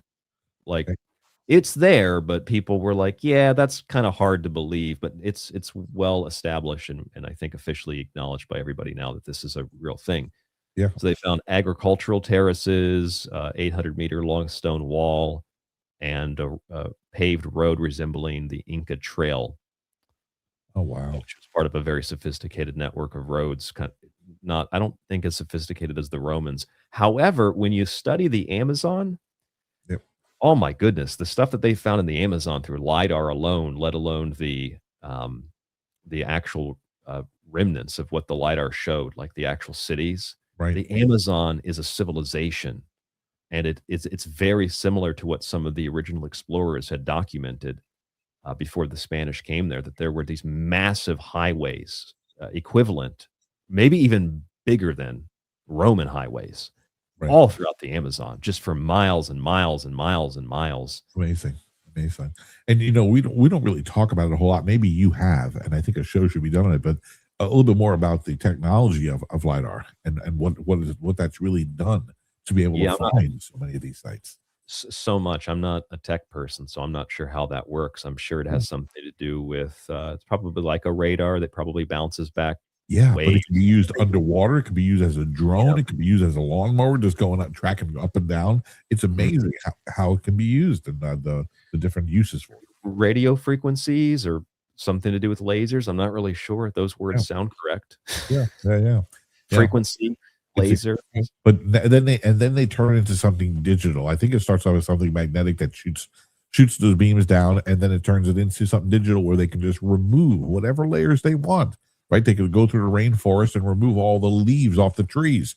Then they can remove all the trees and just leave the structures that we're looking for there. So really, we'll look at that. Let's look at that in a second. This last one I have is the underwater Stonehenge under Lake Michigan. Amazing. Look, there it is. So you got some good examples here. This is an ancient one. There's argument that there's like a mammoth or some other kind of ice age creatures there. I guess that's probably pretty debatable, but you've got that. You got Lake Titicaca. I'd say those are the most ancient. And then you've got more modern examples like the one in China. And then you've got the Pennsylvania example you gave us, which is a good example. Yeah. So let's look at LiDAR. I think that there was a recent one about LiDAR. Let's see. Is it Guatemala? I think it was Guatemala. Yeah, I think it's Guatemala. LiDAR Guatemala. Yeah, here's a recent one, relatively recent one. Lasers reveal massive 650 square mile Maya site hidden beneath Guatemalan rainforest. So this is the kind of stuff that they're finding all the time in South Central America. Amazing. And I'm pretty sure you've probably seen the geoglyphs of the Amazon. Yes. Yeah, those are I think they found them in like the 80s or 90s, but nobody really investigated them until relatively recent. Right. And now they're finding there's literally thousands of them, and they're very similar to what was built in the types of things that were built up in the northern part of the Americas. Yeah. So they kind of look like they're very, very geometrical. Yeah. It's amazing. I think it was kind of ignored for a long time because of the mainline narrative about it. So some people had to die off or get old before it was really investigated. Now it's currently, like the last couple of years, being looked at. Like this is a Science article from 2023, late 2023. Yeah. It's pretty incredible. But anyway, whatever is responsible for all this, clearly, I talked about those latte stones. Yeah. Reportedly, the same kinds of structures in the Amazon are very similar to what they used on the island of Guam, which might not have been so much of an island at the time in which these things were utilized. I actually talked, just going back to Guam for a minute, I talked to this indigenous guy from one of the museums, was asking for directions. And he said that some of these stones, he said some of the stories are that when the people got there, when the indigenous people, the quote, indigenous people got there, which means they really weren't indigenous per se, but when they got there, some of the stones were already there. Right. And they had no idea what they were used for. I said, well, if that's the case, then how can you have signs up that say they use these for houses? I mean, maybe they did, but they clearly are older than the people that were originally here. So what does that tell you? Yeah. It tells you that they're prehistoric. Yeah. And that's a similar story you find in the Americas too. I think it's the same thing with the Aztecs. I think it's the same thing with definitely the same thing with the Egyptians. They found a lot of stuff, and then they just were like, well, let's try to make it, we'll try to build it again. And then they can't. Yeah. It's the same story all over the world. Amazing. Yeah. Yeah, absolutely. I'm looking at the chat over here. Are there some people here in the chat that are thinking that this is a replay story, a replay show that you're doing here? I don't know. Are they? I don't see anybody in the chat saying that. The show. Here's one person. The show is a duplicate. No, this is not a duplicate. This is a new show. Yeah. I tend to ignore those kinds of comments. Yeah, no, I think somebody was trying to ask you a question. They thought maybe we weren't. Okay. Yeah, if you're trying to ask me a question, you got to put my name or something in there because the chat goes pretty fast. Yeah. I have all of them consolidated on my window, so it's like YouTube, X, Facebook, anywhere else the show is streamed. Yes. So if you're just looking in YouTube, there might be like 5, 6, 7 messages coming in, but I might be getting 15, 20, 30 because of the other platforms. Right. So if you have comments, please make sure that you use my name or the tag of the show or something like that. Sure. Yeah, I have a question, not to get too far off track, but something that's always on my mind. I always wonder about this. You had mentioned Hiroshima earlier.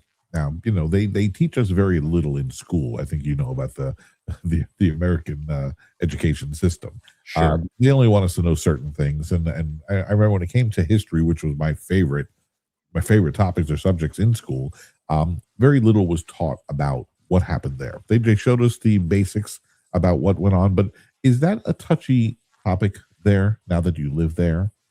Is that something that's not talked about so much? The atomic bomb, the dropping of Hiroshima and Nagasaki, what do you call that whole situation? Is that something that's a little taboo to talk about? Yeah, well, first of all, I'll try to answer that question best way that I can and keep it simple. I don't speak fluent Japanese, so I don't know. I can't speak to people directly about that. Yeah. My wife, she speaks like 60% English. Yeah. And we can communicate well enough. She's maybe different than the average Japanese person. She's maybe a little bit different, but she looks at it as like historical tragedy, but understands the Japanese government was pretty wicked. But she also thinks, and I don't know if this is a general feeling, but she also thinks like, well, the American government was pretty wicked too. So like you were both wrong. They all were. They all were. I mean, yeah, and every different country has their own horrible stains and tragedies on their back, whether it was the Revolutionary War or whether it was Hitler with his thing or the atomic bomb, whatever was happening. Every country has their bad actors and bad acts that went on, before they realized that, it's just not humane what's going on. But I was curious to know how There are some, when I was in Hiroshima for the first time, there were some protesters there. And I thought that they were like left-wing kind of stuff that you see in the US. Yeah. Because they were protesting against war. And I just kind of assumed. And then I saw they had stuff about Ukraine. I thought, oh, that's what this is. And then I talked to one of the guys who spoke English, and he was also talking about Israel. I was like, oh, so you're kind of opposed to both. And they were like a pro, I guess you could call them like a pro-peace march or something, or like anti-nuclear proliferation, which is, as you can imagine, a really big thing for people to gather together down in Hiroshima. It's all about peace and no nuclear weapons. So that's still going on down there. Yeah. But those are just hardcore people. So I don't know. It's a good question, and I'm sure it varies. But I do think, based on her schooling, based on what she's told me, they definitely learned a lot more shit in school than we did. Oh yeah, definitely. She told me she learned more about Pearl Harbor than I did in school. Yeah. So if that answers your question, or anybody else who was wondering, that is my experience. That's what I've learned. I mean, because you can give a very different perspective of being there now and being married to a Japanese woman. You can really tell us more than we'll ever know about that. But yeah, it's amazing. Maybe she's an outlier. I don't know. Maybe people feel differently about it. And I've heard the stories of, and I don't know how true it is, of how much money the government, after we annihilated those areas, how much of U.S. money went into rebuilding those areas and building a new relationship with them as well. Is that looked upon as like, okay, well, thank you for that? Or like, no, if you didn't do it in the first place, we wouldn't have needed you stinking money, Yeah, that's where things get really complicated, because after World War II, there was, a period of rebuilding that lasted several decades, and Hiroshima is basically a new city. It doesn't, there's very little of it that's old, except for the fact that, I don't know if you know this, the Torii Gate of the Hiroshima Shrine survived. Wow. It was not destroyed. Have you ever seen that picture? No, I don't think I have. I mean, if I have, I didn't recognize it as such. Okay. But, I had actually seen it at one point, maybe in a documentary. I did not realize what it was, but yeah, let me pull that up and show it to you. It's really amazing. Yeah. If I can find Hiroshima Torii Gate after bombing. Oh yeah. There's actually lots of pictures of it. Okay, let me show this to you. Now, this is really interesting for a number of reasons, I think. Yeah. So this is the gate after the bombing. It survived. And I think that, and actually the stone lantern survived too. The shrine was completely obliterated. It's gone. Yeah. The reason I find this to be really interesting is that the Torii Gate, I did a whole show on the Torii Gate because they have them in Korea, and it's a similar concept anywhere you go in the world. If you walk into a Catholic church, Nick, you're walking into a house of God, right? Right. House of God, or the womb of the Virgin. Some people see it this way. Well, that's what you do when you walk in a Torii Gate. When you walk into a Torii Gate, you bow, and then you walk in. And as you walk in and follow this path, you're entering into the spirit world. So the fact that the shrine was destroyed, but the gate was not destroyed, means that you could even think of it like Stranger Things. The gate is still open. You can still go to the upside down. The spirit world is still there. Yeah. And this is very similar to those stories in, like, when there's a tornado and it just, classic like Southern American story, a tornado destroys a town, but the church is left standing. Right. There's a sign from God. Right. So you can kind of look at it that way, but it's pretty incredible that everything else was obliterated minus a few buildings, and this thing still stood. Yeah, exactly. Yeah. No, I didn't realize this. Interesting.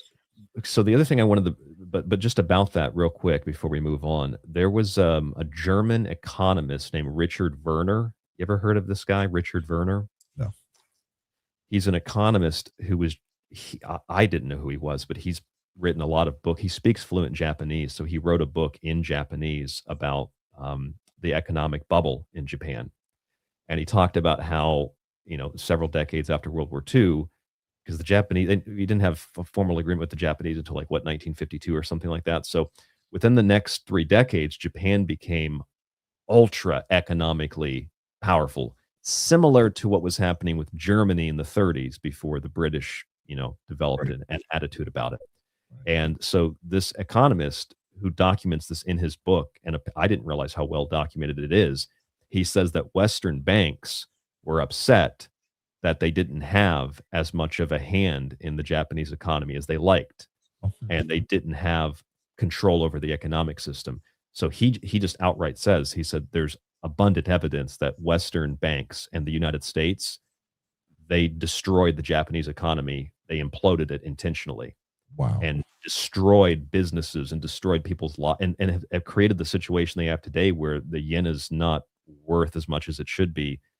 Japan, just like Germany, should have been an economic powerhouse. I mean, in many ways, it's still like the fourth largest economy in the world.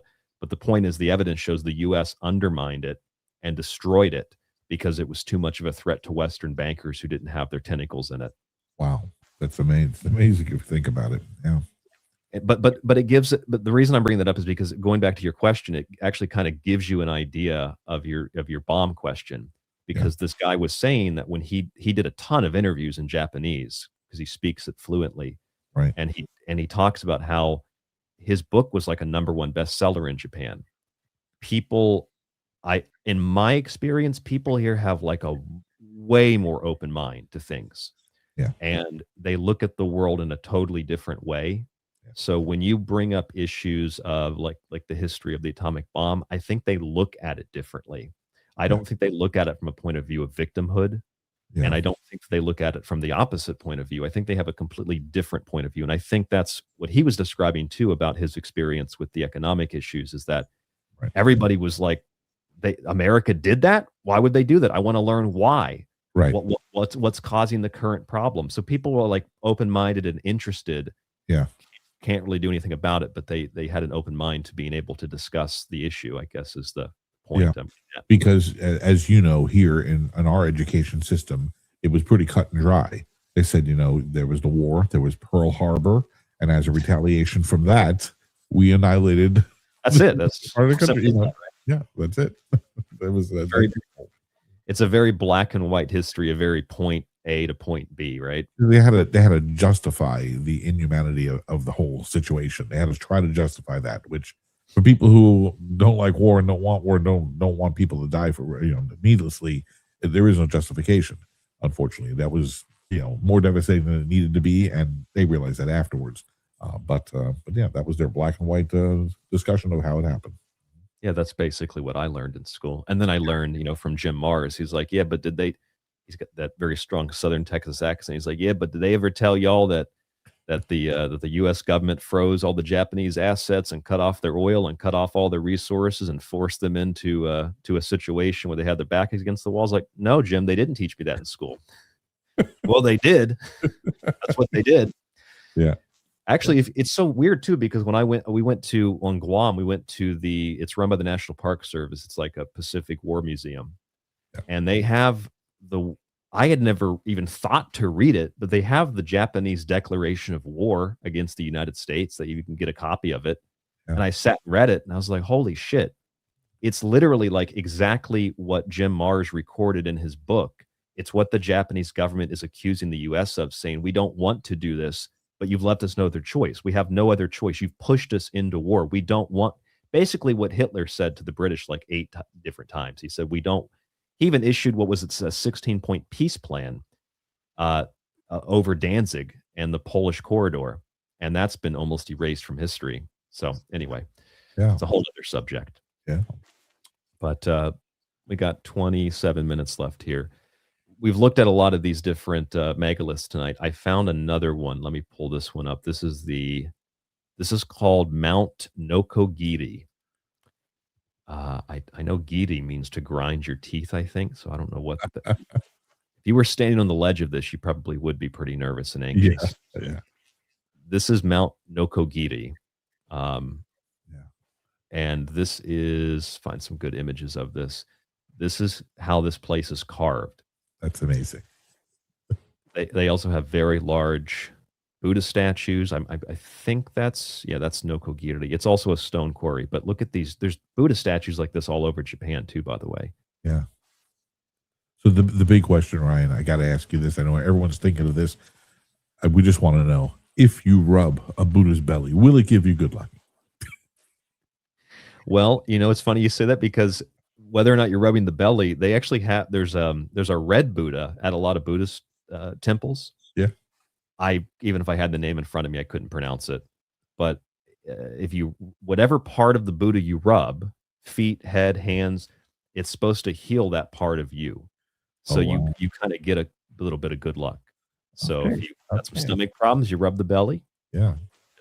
Head problems. I can go in many directions on that statement, but I'm going to refrain myself completely just to keep the integrity of the show.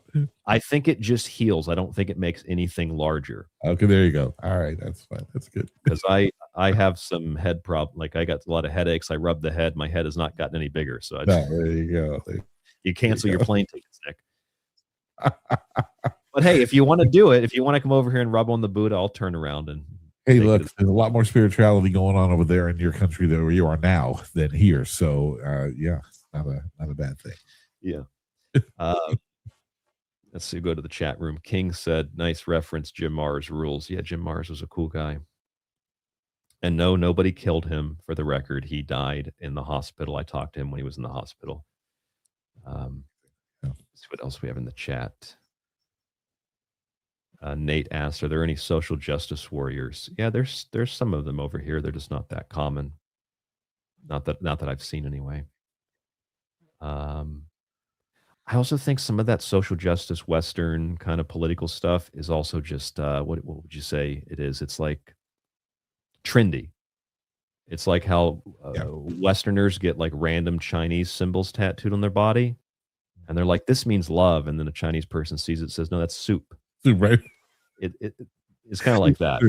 Yeah. I've heard of that one. I went to a store last night, as a matter of fact, and they had a bunch of different languages with things that were written on the wall. Yeah. And then they had a bunch of English words, kind of random English, and one of the words was like equity and inclusion. But they had a bunch of other random English words, and I was like, I don't think that's really equity and include. I think it's because that's popular in the West. Right. And they just throw English onto anything. Like we throw Chinese characters onto things. Eric in the chat said, "Keep up the good work." Thank you, Eric. I know tonight's show's not really a lecture like normal. Nick and I are just sitting back and having a conversation about some of these megaliths in Japan. Yeah. Here's another image from Mount Nokogiri, carved into the mountain. Look at that. Wow. So I think I think there's thousands of these. I've never been there. I think there's thousands of these little statues carved all over the mountain. Yeah. That's not megalithic, but still. Yeah. It's pretty incredible. Very interesting. If you look at this, actually, let's go back to where's that one image I had?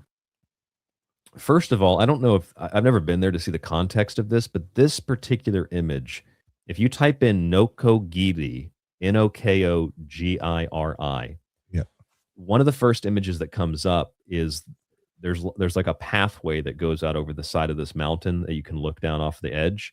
Yeah. And the way that this is carved, because I'm pretty sure this is man-made, they carved this. Oh, yeah. Look at that. It looks similar to the Ishi-no-Hoden stone. That back end cap piece. I'll pull that up again. Interesting. Ishi-no-Hoden. It kind of looks similar to that end cap on the back of it. See that end cap, the way that it's carved? Oh, yeah. Yeah. Very similar kind of end cap on the side of that. Are those steps that originally went to something? Is that what I'm seeing there? I don't know. This was definitely, I think they carved this whole mountain, they said. I don't know if these went somewhere or not, or it just happens to be a ledge like that, and then the state built a gate around it. I don't know. It's a good question, though. Yeah. Looks like they need a stronger gate. I don't know if I'd be leaning on that. I wouldn't be leaning on that either. There's actually didn't one of those glass floors break recently in China? They have one of those glass. When I show that to people, the first thing I get is, "Oh, that's AI." I mean, that's everyone's response to anything I send people these days. "Oh, that's AI." You know what? I'm so tired of it. I hope this is not what it's going to all turn into, where no one believes anything anymore. It's really. Antonio in the chat, he said, "Your listeners cannot write their own language. Pathetic." Was there people in the chat having misspellings? You know how it is when you go fast and stuff. Yeah, I mess up all the time typing. There are 2 streams going tonight, Flux, because StreamYard does this thing where they send out a stream for video on your phone. I don't like it, but I don't know how to turn it off because they turn it on automatically, and I don't know where the set. I'll have to figure that out because it's kind of annoying. Anyway, though, this is that mountain. I just thought that looked very similar to the back end of Ishi-no-Hoden. Right. But I was going to mention something else, though. What is the name? Hold on a second. What is the name of the place? It's in South America. The H-cut blocks that are really, really have those sharp angles. What's that place called? Pumapunku. Oh. Bolivia. Yep. So I know you've seen this, right? You've seen Pumapunku, right? Those H. Yeah, we've spoken about that before. Yep, and they have here with the faces coming out of the wall. Yes. Here's some more of that polygonal architecture. Some of these are incredible. Look at that. Yeah. Right. Looks like the next piece could just slip right into that. You know. Yep, like building blocks. Yeah, like lock into it. Yeah. And I kind of got that same impression when I looked at Mount Nokogiri, and you look at where's that original picture I had? Let's see. Oh, like this. These are very sharp 90-degree angles that are cut into the ceiling of this. And just the way that this is cut kind of gives me an impression of the way that they cut these very sharp angles at Pumapunku. Just an observation. I don't think it means anything, but these are cut at very hard 90-degree angles, and here are very hard 90. Not that we can't do that today, but this wasn't, built today. This was built, well, whatever the official date is. There's debate that it's much, much older than that. So I'm going to get rid of some of these, and we will look at one other thing. There's other places here in China, Indonesia, Cambodia, South Korea. South Korea has these big, they call them dolmens. Yeah. There's another one that's very similar to Ishibutai, but that's in South Korea. I mean, what you were saying earlier, you were saying that, you're going to use what's around you. So if you got big blocks around you, you're going to use big blocks. Right. I guess that every human would probably see those big blocks and think, that's building material. Yeah. But in a lot of these cases, it's like, let's go to the biggest block and let's move it the furthest we can and then use it, which is what happened with the pyramids in Egypt. They moved a lot of those blocks from very far away. And it's the same thing with pretty much anywhere else you look in the world. Some of the quarries for these rocks are miles or mountains away. Just doesn't make sense. Maybe because at this point in my life, I look for the easiest way to go. So I just don't get that logic to have to move it so far, and maybe find an alternative instead. So the dolmens. Maybe I'll go to South Korea and see those someday. Here's Gunung Padang again. This is in Indonesia. I showed you this earlier. Right. Let's see what else we have here. We also have the Bada Valley in Indonesia. Very large megalithic structures, very similar to the Easter Island heads. Yeah. And as a matter of fact, if you look at the check this out. I genuinely just noticed this right now. Look at Easter Island, Rapa Nui. See these heads. Okay, so hold on a second. We'll pull this image up, and I'm going to ask you if you can tell the similarity here. Gobekli Tepe, I think it's pillar 43. Pull that up. I think is it pillar 43? No, maybe it's just Gobekli Tepe pillars. Okay, so let me show this to you.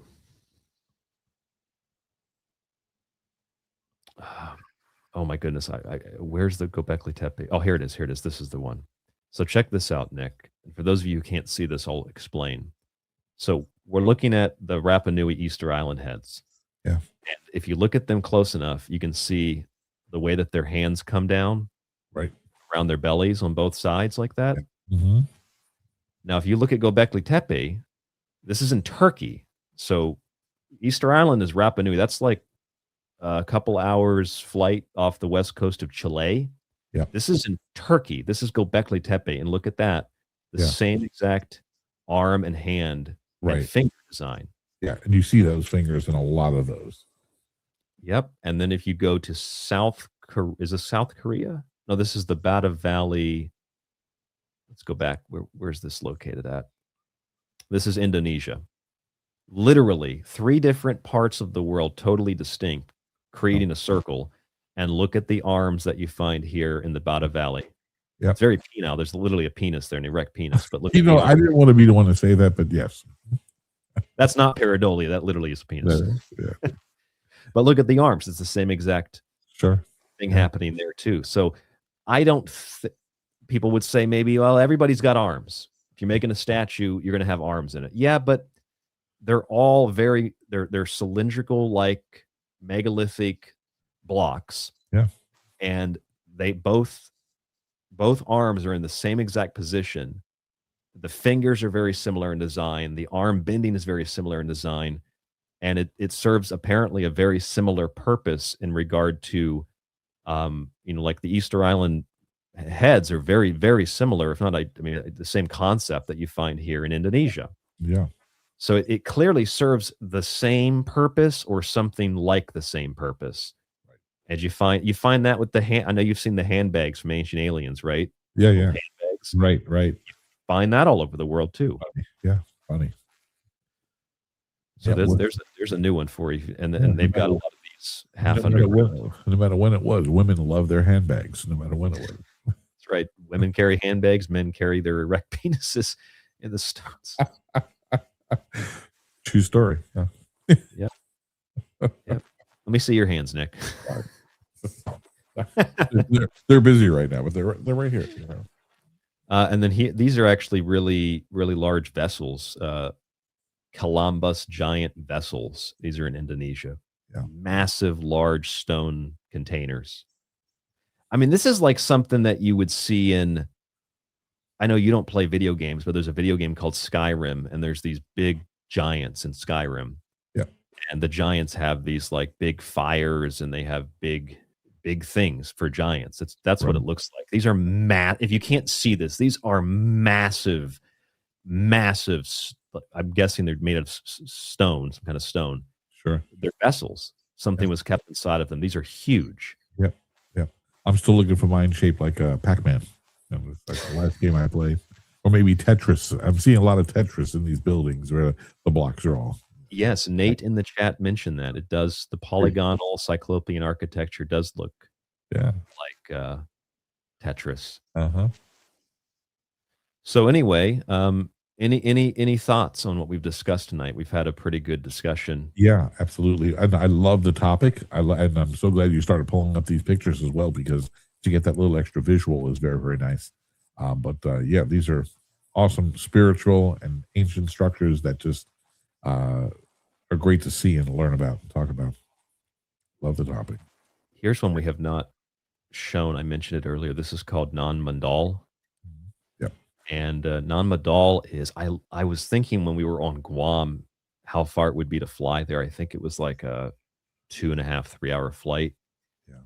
So weren't able to do that. But Nan Mandal, if you look at these, I think it's volcanic basalt. You look at that and the way that they built this thing, layer on top of layer on top of layer. Yes. It looks very similar to, again, Gunung Padang. I'll pull that back up so you can see it. Yeah. And one of these is in the middle of the Pacific Ocean, and one of them is in Indonesia. So this is what was built, Gunung Padang, these basalt pillars. Yeah. And this is built Nan Mandal. And maybe we can show the map of it so you can see how far away these places are from each other. Let's see. Well, we can just type in Indonesia. Indonesia, and then we go to, let's see, non-Madol, Micronesia. I guess a little bit closer than I thought, but still pretty far away. So that probably means that if all this land was above water here, this was probably all connected, and the same people built the same thing. They built or rather these different structures across this large area. Yep. If you were to look at like Rapa Nui, for example, Rapa Nui, Easter Island, that's way over here off the coast of Chile. Mm-hmm. And then you look at where were we looking at? We were looking at there was one in Indonesia, and there's also Göbekli Tepe in Turkey. So just to get an idea, like Turkey is on the other side of the world, and then if you go back, Indonesia's down here. So literally, those armed figures are found in 3 distinct parts of the world. Yep. Same thing with the bags. So yeah, amazing. There's something missing, Nick. That's all we can say. We've got about 10 minutes here. Do you have anything else that you'd like to add, since you're a special guest? No, I do appreciate the topic, because it opened up a whole lot of new ideas for other topics to focus on other shows. But yeah, good stuff. Really enjoyed it. Looking at the chat room now. Let's see if there's anybody in the chat room. I don't see a lot of questions tonight. People maybe are just enjoying themselves conversing in the chat room. They are. I'm seeing a lot of kind of the personal conversations going on here. They're thinking. Well, King Sweet asked the question that you were probably pondering. If you want to read that. Yeah, the elephant in the room. Yeah, why all the we. It's true. Every culture likes to dwell upon that, you know. It's fertility rites, probably. That's right. Fertility statues. You know, I mean, look at these microphones that we use here between me and that guy's microphone. You know, they phallic. It's phallic. Another couple of weenies. That's all. Yeah. Well, for men, you get that, and then you get for women, you get this. You've seen the Venus statue before? Yeah. The big woman Venus statue. Oh, well, yeah, that got me through high school. Yeah, no kidding. not that Venus, not the Venus. Is it de Milo? Okay, yeah. And you're right where that book was in the library. It's like, you know, towards the end of the lunch hour, you know, just something to get you through the day, you know. Not that one. We're talking about I think it's pronounced Willendorf. Okay. I'll bring it up on the screen for you here. See it. The Venus of Willendorf, the very accentuated female figure. Yeah, that's not the one that got me through my days. No, it's not the one. I wouldn't think so. You're thinking of more of like Venus. You're thinking about that Venus. Yeah, different Venus. Yeah, it was actually more like junior. I think it was junior high school. She didn't have a top one or anything. Right. No, it was yeah. There's also there's a Jomon Venus as well. Let's see if I can find that one. Yeah, here it is. So check this out. So this is the Venus of Willendorf. This was found, show you on the map here, dated to 30,000 years ago. So that's Ice Age, before it really Ice Age. Let's see if we can go out and zoom out and see where we found this one at. Okay, so that Venus was found there in Willendorf. You can see it there. It's Vienna. But this Venus was found in Japan. So there's the Jomon Venus.